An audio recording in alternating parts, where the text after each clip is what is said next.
এই যে শোনো, ব্রাহ্মণবাড়িয়ার রাজা লক্ষণ সেন যেমন ভালোবেসে আদেশের কুঞ্জ থেকে ব্রাহ্মণ পরিবার এনেছে, ঠিক তেমন করে আমিও তোমাকে আমার ঘরের বউ করে আনতে চাই।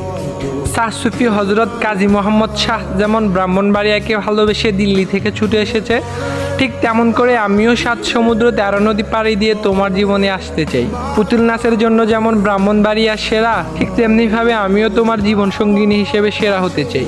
তুমি আমাকে কষ্ট দিলে আমার জীবনটা তিতাস নদীর মতো দুঃখের সাগরে ভাসতে থাকবে। ব্রাহ্মণবাড়িয়ার ক্রিকেটার আশরাফুল যেমন হঠাৎ করে ক্রিকেট থেকে হারিয়ে গেছে, ঠিক তেমনিভাবে আমি তোমার জীবন থেকে হারাতে চাই না। তুমি আমার মনটাকে ব্রাহ্মণবাড়িয়া টু সুলতাননগর রাস্তার মতো ভেঙে দিও না।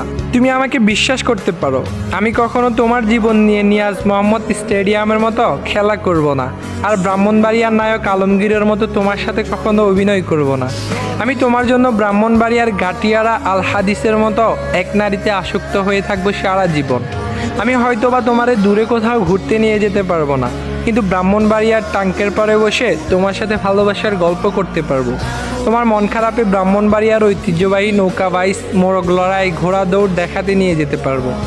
দেশের অর্থনীতিতে তিতাস গ্যাস আর আখাউড়া স্থলবন্দর যেমন গুরুত্বপূর্ণ, ঠিক তেমনিভাবে আমার লাইফে তোমার গুরুত্ব অপরিসীম থাকবে। তুমি কোট ভবনের মতো তোমার সুন্দর মনটাকে দিয়ে আমাকে একটু ভালোবাসা দিও। আমি জীবনের শেষ দিন পর্যন্ত শুধু এবং শুধুই তোমাকে ভালোবেসে যাব।